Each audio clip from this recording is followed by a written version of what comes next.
Hello, MBA hopefuls. We are on the air with MBA Waves, your weekly vidcast talking all things business and education, streaming live every Tuesday on LinkedIn, Facebook, and YouTube. And we bring you tons of tips to help you get into a top-ranked MBA program and get up close and personal with many of these business schools that we host on the show, as well as admissions consultants and other folks in the field. And you get all your questions answered. I want to remind you that if you like this week's episode, please don't forget to like and subscribe. And today on episode number 103, we're talking to our dear friend and colleague, Marlena Corcoran of Athena Mentor. And so a huge welcome to you, Marlena. A huge welcome to Eric and Krithika, my co-hosts. And how's everyone doing? Great. Everyone good? Well. Amazing. So we're just going to dive right into it. And Marlena, I know that you've got tons of experience being an admissions consultant. I'd love you to introduce yourself to the community who's watching and listening now. Yes, I've been working as an admissions consultant for almost 20 years now, and I take the long view on business education. So I work with people as young as teenagers who aspire to a business career and are thinking about that in college, as well as MBA candidates from around the world. I'm based in Munich and in New York. Amazing. And hopefully we're going to see you in New York at the AGAC conference next week. Yes. So I'm really excited to hug all of you. So tell us a little bit about, what does it mean to be an admissions consultant? Who is an admissions consultant? And because Eric and Krithika, you guys are admissions consultants as well, I'm the one on board here that's not. Let's just unpack this for folks who are listening, so that we can figure out, how do you actually choose one? It was important to me in choosing a name for my nascent company many years ago that it had the word mentor in the title. So I named my company after Athena Mentor, who is the goddess of war and victory. So I truly see myself as a mentor, accompanying people on their journey. Yeah.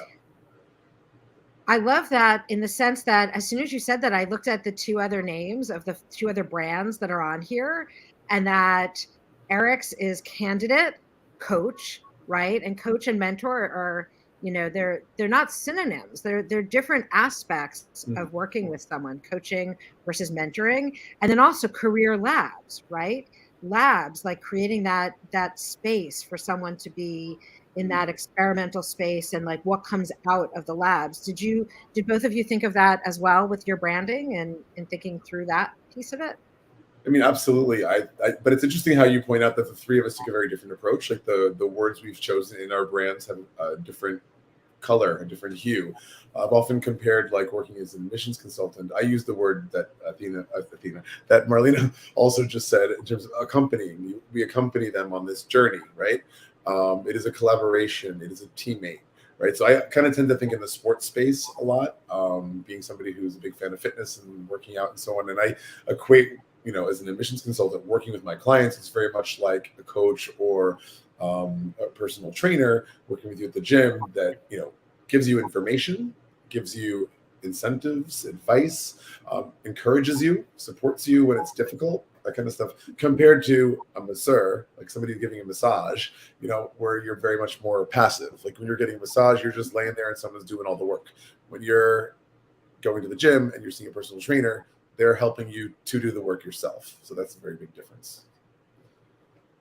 Yeah, and I think Marlena is Athena personified, when you look at her blog post and everything else.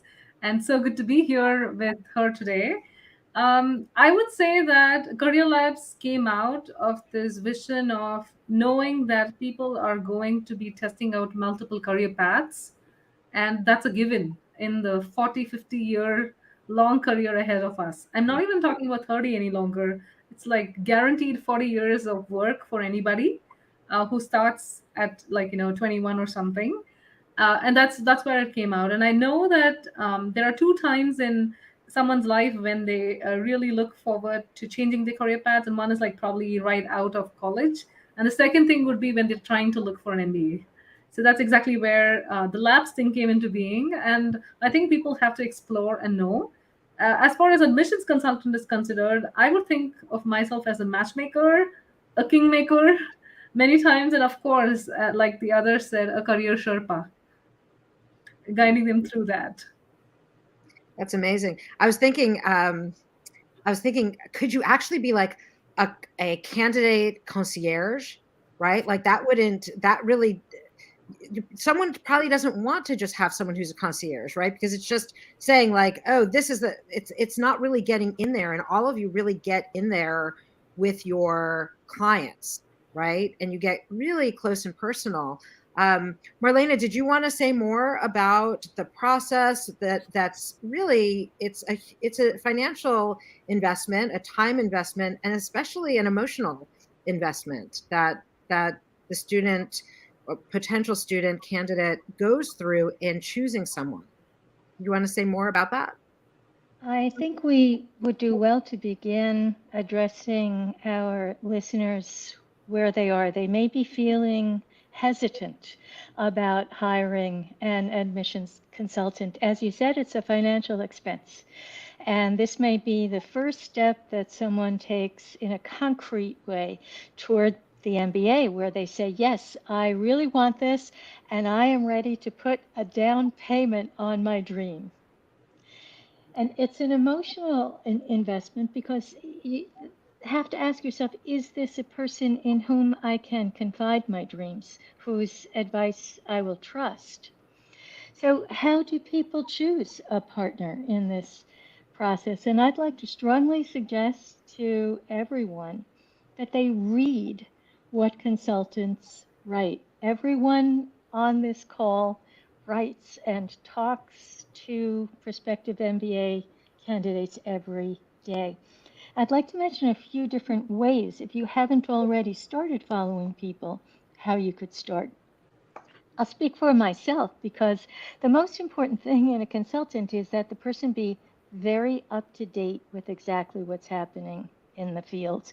So, for example, I follow our colleague Barbara Coward. She serves as my news ticker tape.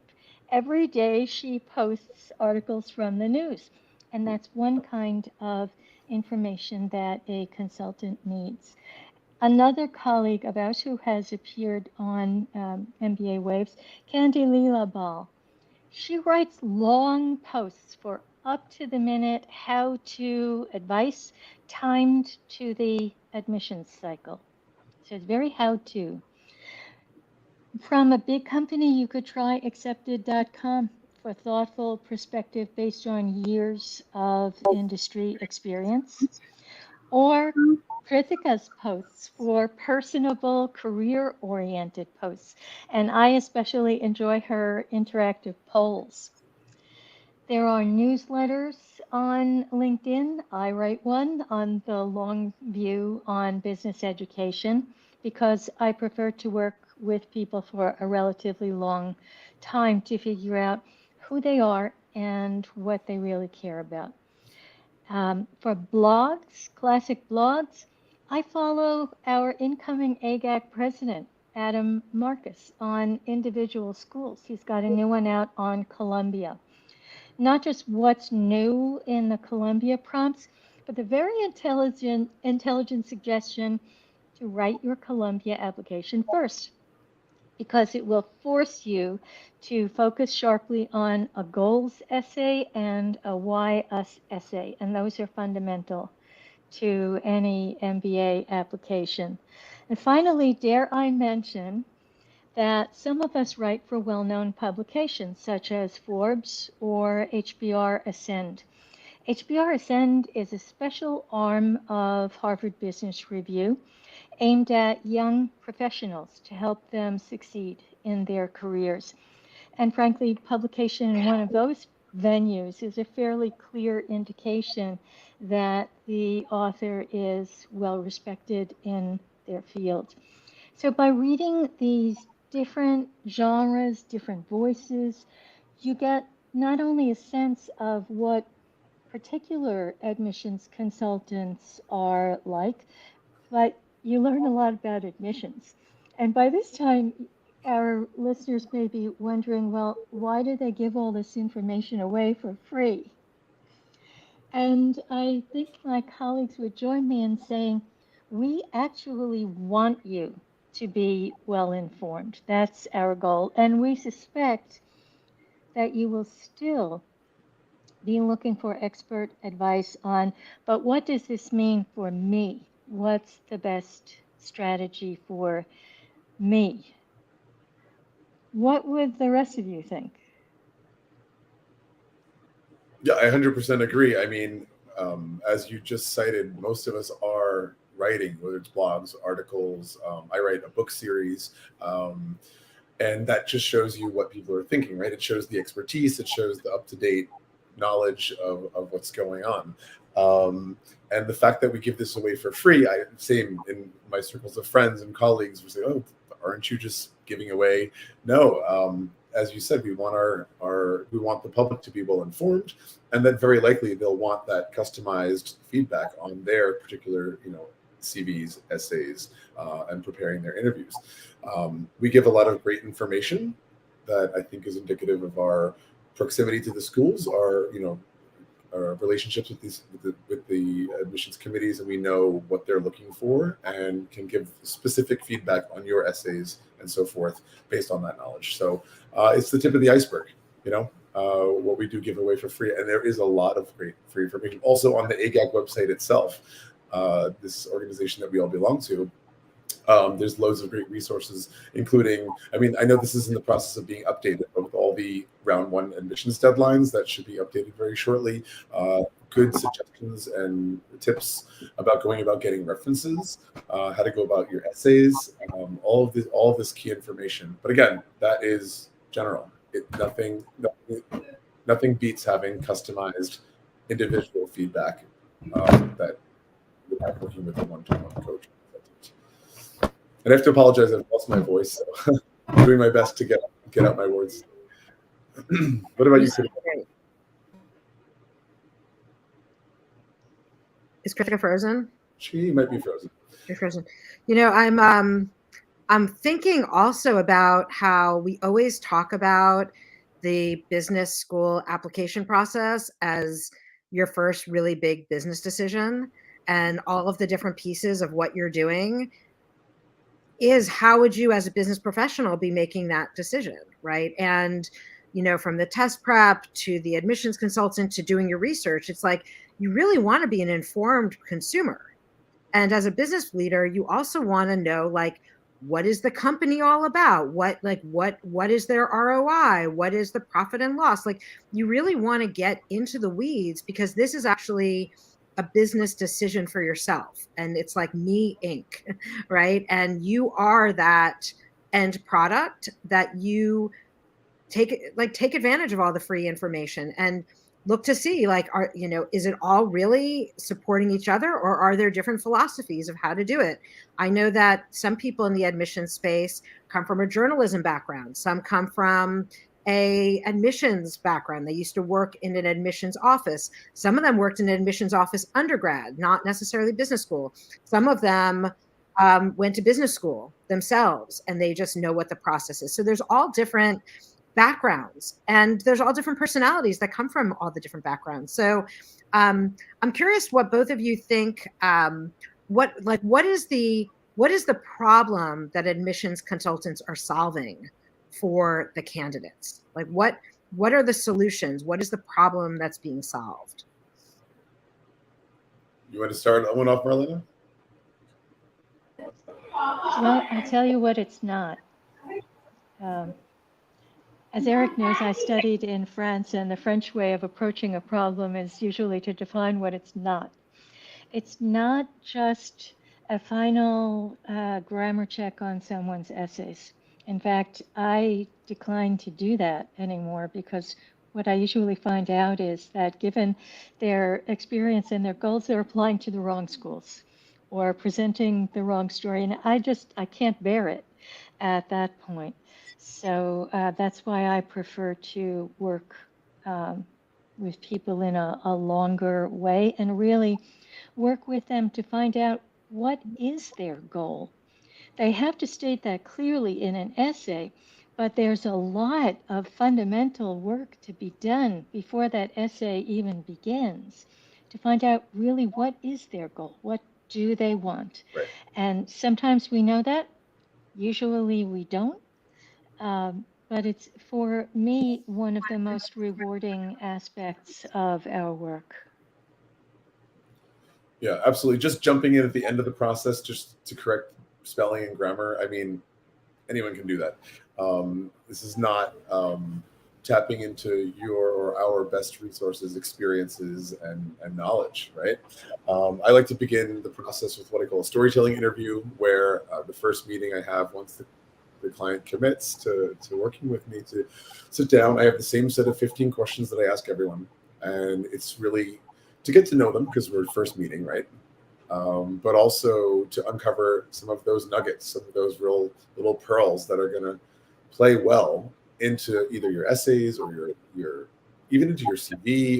We talked about personal branding a few episodes ago, and it's all of those different aspects or elements of your application where you get to, demonstrate your brand and the things that you want to talk about, things that are going to make you simultaneously stand out but also fit into this program. Because that's it. You want to be unique enough that you're going to contribute something different to the batch, to the class, but also not too different that you're such an outlier it doesn't make sense to include you in this class. It's a very fine line. And I think that is something that is very difficult to find on your own.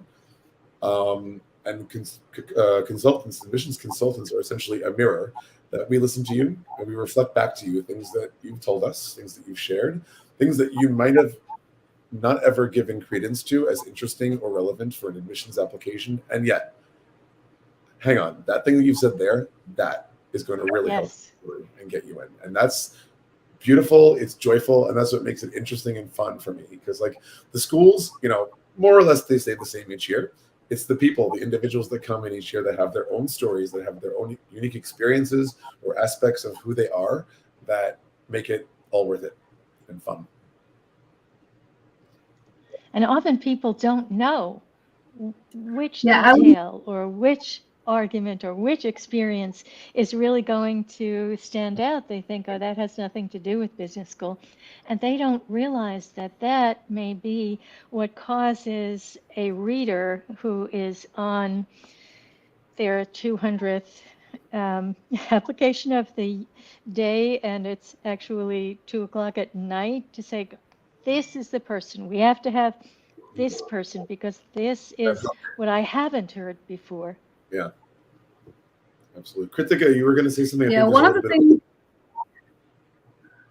Yeah, I hope that I'm audible now. I'm so sorry for the slight, hiccup there. But I wanted to say that, like Marlena and Eric said, I wanted to start with where the client is and then help them decide where they want to go. And in the process, fit in the MBA, because that's where many of them would do. We typically do it with a profile gap analysis, and definitely we start with the resume. The reason being that for many of the people, it's the very first time that they're looking at their whole careers with a business lens. Because till then, they would have been an individual contributor or somebody who's always looking at a certain piece of the puzzle. But then now they step back and they're looking at their own life through the business lens to see how they would fit into a management program and then later as a leader. So I like to start by thinking about where they want to go, but look at where they are and then help them fill the gaps.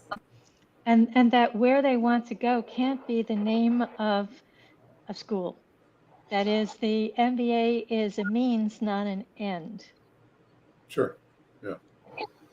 So all of you are bringing up, Eric, I think you talked about, like, don't come to me the last week to do your proofreading, right? So let's talk about timing for just a moment. Like, when in the process should someone, like Marlena, should they hire? Marlena, you're talking about the long game, right? You're talking about, as a teenager, they might want to go to business school, but I assume you also have clients that are coming to you that are not teenagers anymore, that might be working, right? So you probably have a range of students, but have the specialty where you are working with some that are younger and know that they want to go into business, and you can have the long game plan. But for the average or maybe not so average? Like, when do people actually seek out admissions consultants? When is it too early? When is it too late? How do you work with timing? It's never too early, because too late in the game, you no longer have the time to, for example, build in experience outside of work that might um, give a three-dimensionality to what you claim you want to do. Because if you claim you want to do something, your job has been entirely different, you have no experience, why is anyone supposed to believe that? And you might change your mind a few days later. So I happen to think that volunteer experience is a great thing. Also, as a volunteer, you get rapidly promoted to as much responsibility as you can handle. So it's also a great way to show leadership. So one of my main messages today is I would love for people not to think of admissions consultants as simply someone who reviews the final essay. Let us help you shape your life. Eric or Krithika, how about you, timing wise? Where are you with when you might even say, I can't work with you, it's too close to the. I mean, if somebody's coming to me asking for services and it's like the deadline's just a couple of weeks away, it depends where they are in the process. That might include me advising them to delay by an admissions round or even a whole application cycle.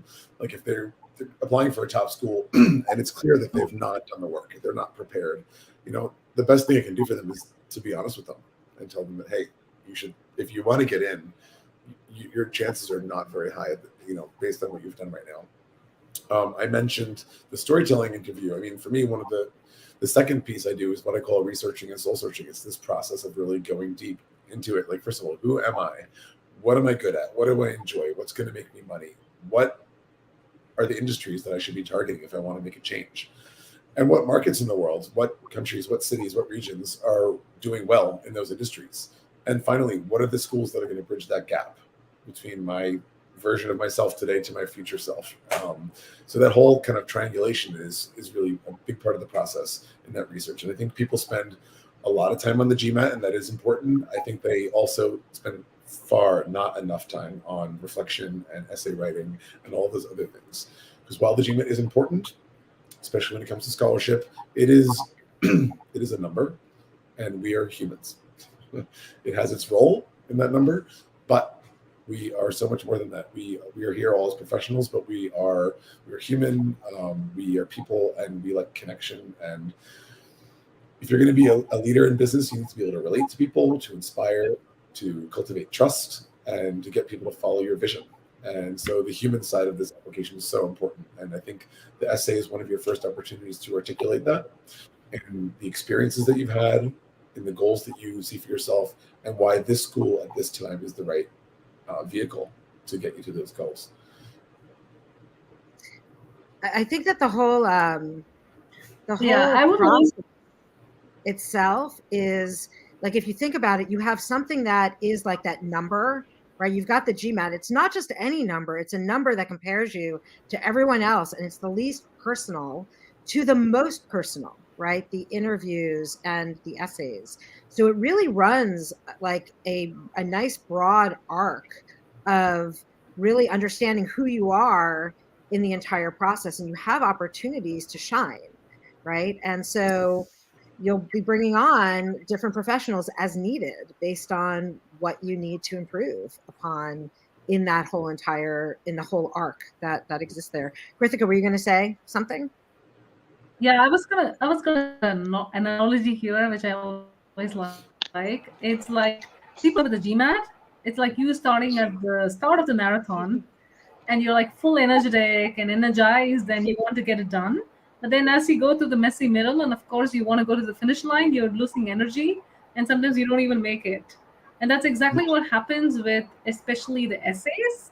So you don't really put in or invest the time that you need to do. And actually speaking, the essays, your interviews, and your recommendations would count much more than the GMAT itself. So that's exactly why you recommended, like, when would I never take somebody. We don't take anybody with less than even like a month out. We just need them to have at least a month, and that's when they have a GMAT score in hand. But then we also like start working with students much ahead of time. Like, so we typically recommend them to join us a year before, so that they can work on their GMAT, and then they work on all the brainstorming and the thinking that needs to go into the applications. So what about hiring a consultant, right? What are the kinds of questions that people should ask or look at? I love what you said, Marlene, about and the resources that you gave from our colleagues like Candy and Barbara, like and Linda, the wonderful resources. But in actually making the step to hire someone, what would a person do? How would they find someone? What kinds of questions should they ask? And Krithika, you talked about like almost matchmaking. I think you were talking about matchmaking with a university or a business school, but like it's also matchmaking with who's going to be your mentor or coach or, scientist in the lab, right? Like who's going to be your colleague through this? How do you do that? I don't know any among my friends and colleagues who don't offer a free of charge exploratory call. And it's as much for us to see whether we're the right person to help with what the prospective client needs, as for the MBA hopeful to decide whether we are the right person for them. I think that someone should do the preliminary research that I suggested for their own benefit, as well as for the purpose of hiring a consultant. But once you do that, I think you'll find that we are surprisingly approachable. And Eric and Krithika, do you have any If I want to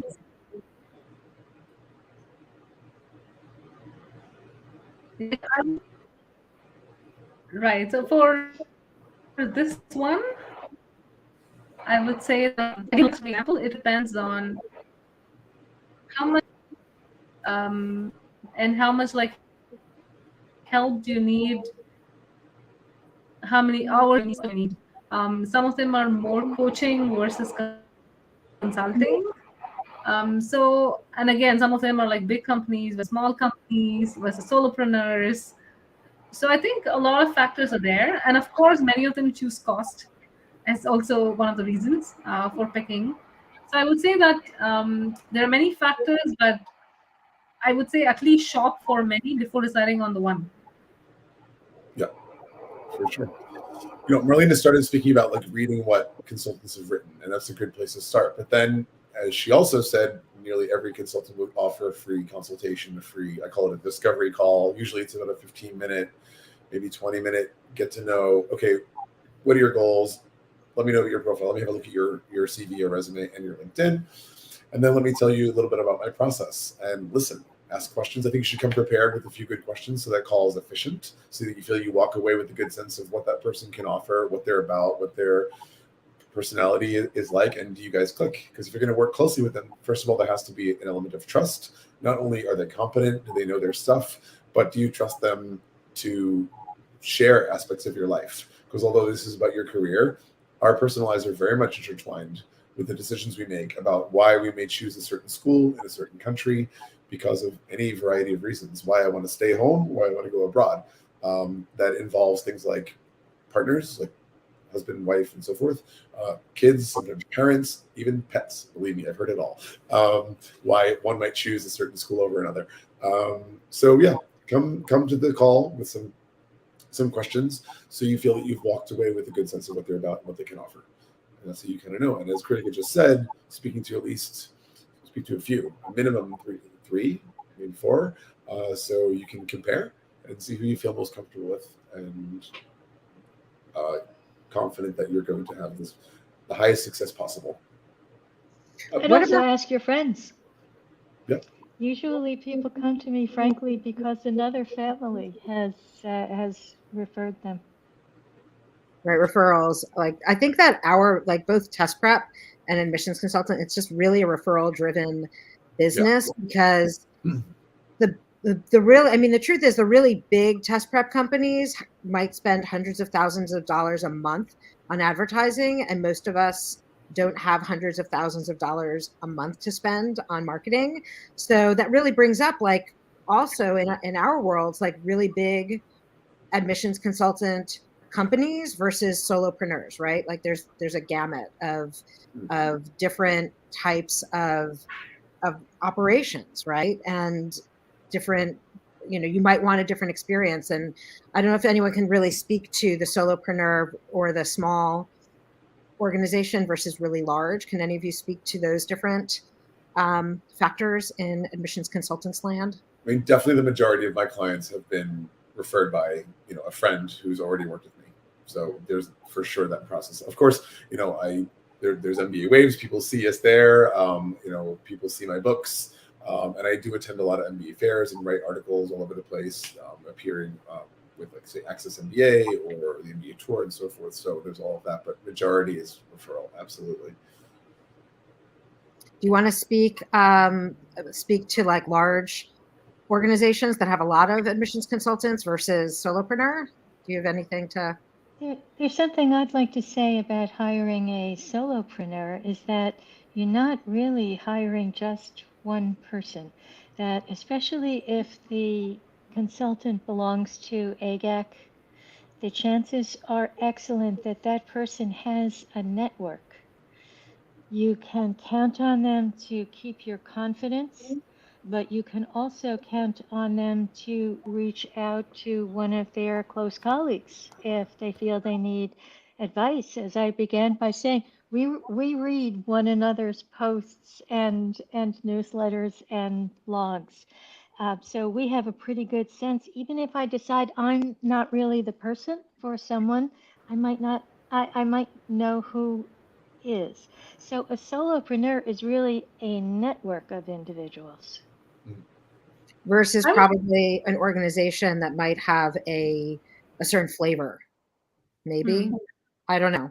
So I would like to speak about the large organizations, and I would say that if you're looking for a consultant, don't look any further than the AGAC directory. You have all sorts of firms there, and trust me that, as Marlena said, if one firm doesn't suit you, there are going to be so many others that can help you as well.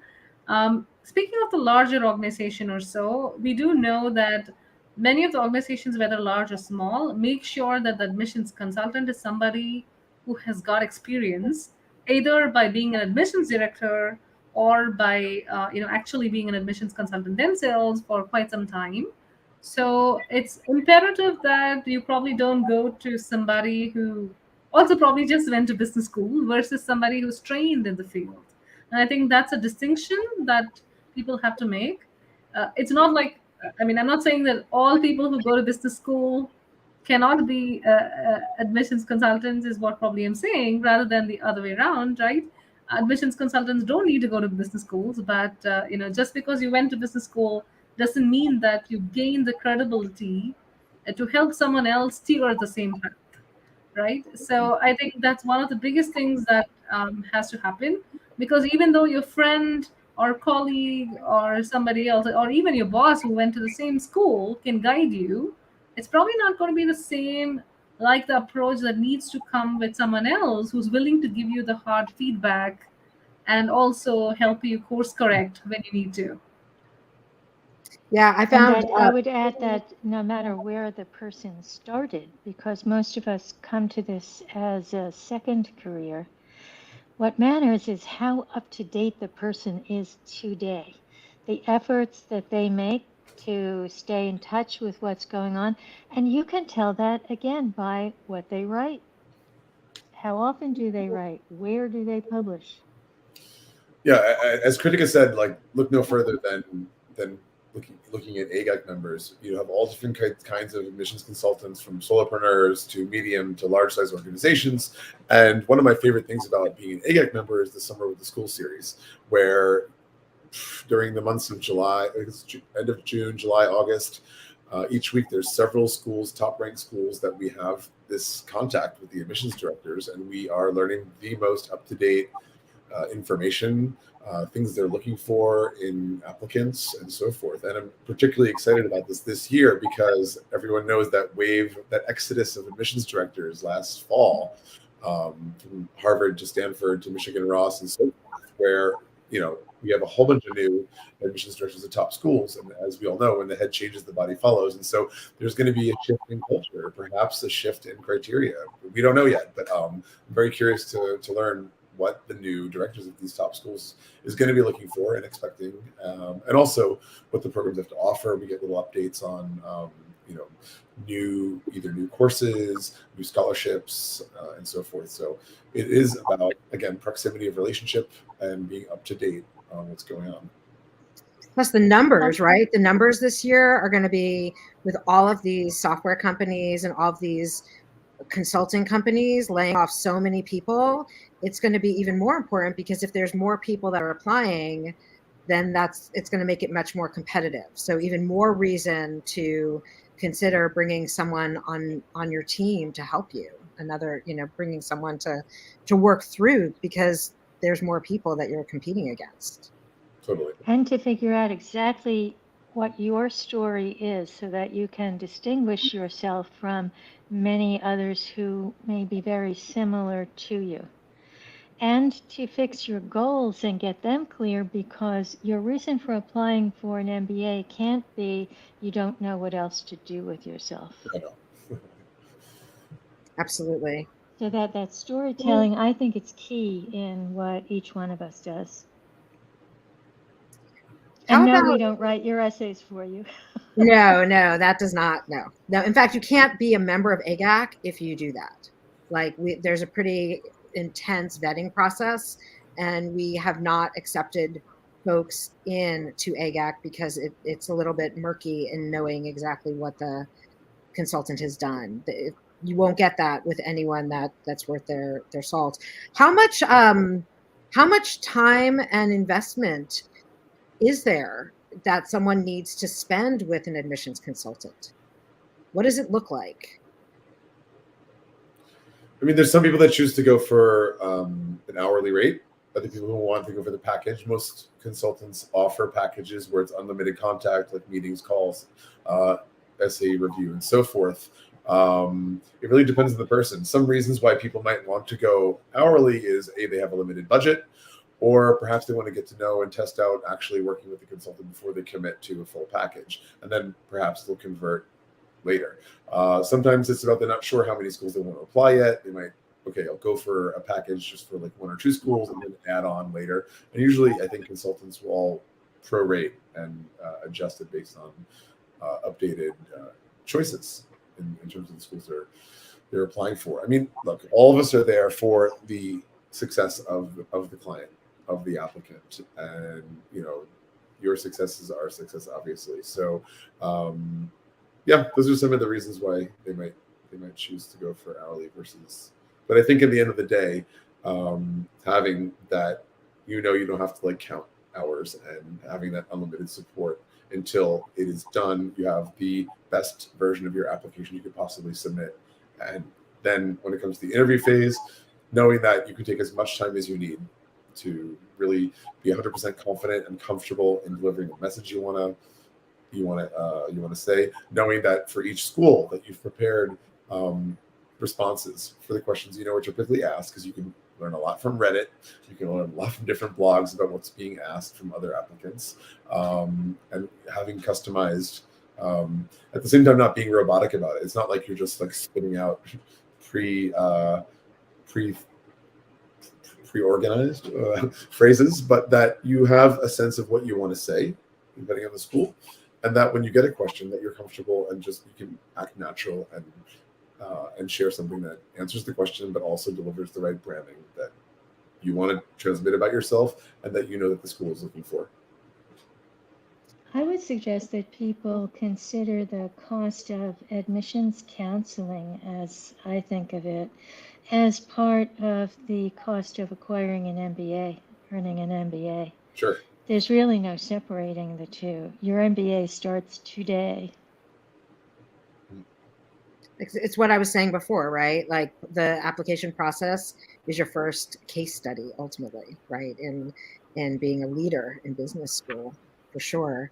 How much time though do you spend with, even if there's a range, how much time do you wind up spending with students? I know that Eric, you're talking about hourly, but can someone be like, I just want to hire someone for 2 hours, but is like the average amount of time 20 hours, 50 hours? How much, what's the average or what's the range of time that people can expect to actually work directly with a consultant? So I would say like it depends, and I would say like it depends on when they start. So if you start earlier, it actually takes lesser time. It is the truth, But and the average for us is around 25, and it can go anywhere up to. There was a candidate who went up to 50, um, and there was one like who was able to do it with under 5. So it really depends on that. But the average for us is around 25. And Bara, to your earlier point, I wanted to add that admissions consultants are probably the only folks who would also be working like Santa and their elves, and making sure that you're able to send all your applications to Harvard and Stanford on Jan 3rd and Jan 4th and Jan 5th every year. Sacrificing the holidays for you. So that's also another thing that probably you might want to take into account, knowing that it's probably an industry where the timings are not necessarily so aligned with the holidays. So when everyone else is like probably on a break, you're going to be like slogging it out and making use of the break in order to get out your applications. Neat. Great. Is there anything that I have not asked that you think is important for someone who's in the process of choosing an admissions consultant for them to consider? Or did I cover everything they need to know? We talked about, reading people's blogs and so forth. We talked about referrals, but I think testimony also, it's indirect referrals, right? This is referrals of people you don't know. And so most consultants will have testimony of previous clients on their website, so you can see the kind of experiences they've had, as well as the schools that they've applied to and were admitted to. So it is about results, right? Working with somebody that has had success, helping, supporting people who are applying for these top schools, there's a better chance that will be the case for you as well. Any other last minute nuggets of advice or focus that anyone wants to contribute? Going once. I've never heard another admissions consultant say, I really hate my work. I can't stand it when I get up in the morning and I just can't bear sitting down. I see you all laughing. It's true. So if I were to end on a certain note, it would be that. We like what we do, and we hope you're going to like the process too. It is such a great process. Yeah, I would just like piggyback on that as well, saying that I always say you should have the joy and curiosity, and go at it through that lens, because otherwise it's going to be such a laundry list of chores. Finish the GMAT, get your CV done, get your essays done, and oh no, there are 3 more essays for the school. Oh, they are different, and it's just gonna be a laundry list of a lot of things to do, which involves tons of multitasking.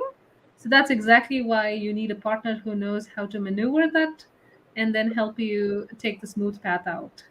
And as I think Eric mentioned before, and even Marlena, we are partners in the journey, and you do need partners to navigate this. And there will be like sometimes you need a shoulder to cry on, and sometimes you need somebody to like open the champagne bottle with. So for both, admissions consultants are probably going to be the people there for you. And I would add somebody to kick your butt into gear sometimes when you're slacking off. We need all 3 of those. We have our friends to do that in our personal lives, and this is somebody who can help you do that for your academic/career. Yeah. And I think, it takes a certain kind of personality a person to want to work in this kind of field. It takes somebody who really likes people, who likes to help people, who likes to impart knowledge, and likes to win, because like we're rooting for you and we want our clients to get into those schools. And every time that happens, it is like such a feeling of joy. And yeah. So anyway, thanks, Bara, for all these questions. Oh, you're on mute. I think also, like, because we're at business school's leadership school, given the way the world is, it is really wonderful when we get these clients knowing that great leaders are coming into our midst, and that change can happen and good things can be on the horizon that are making the changes. So I do think that, I do thank my colleagues for ushering in people meeting their goals and also helping shape their own vision so that they can get closer to their goals. So thank you all for the work that you all do. I want to thank everyone here. I want to thank our audience and anyone who joined us online. I especially want to thank Marlena for joining us of Athena Mentor. The insights that you shared are going to help people choose their admissions consultants with a lot more clarity and head them in the right direction. And for those of you who are watching, if you like today's episode, please give us a thumbs up. We're always open to comments and suggestions, and please subscribe to MBA Waves. And to stay on top of all the latest trends and news in the world of MBAs, business, and education, follow us. And don't forget to check us out next week, the same time and the same place, for full access of upcoming past episodes. Go to mbawaves.com. And I wish everyone a great week. Bye. Bye. Bye.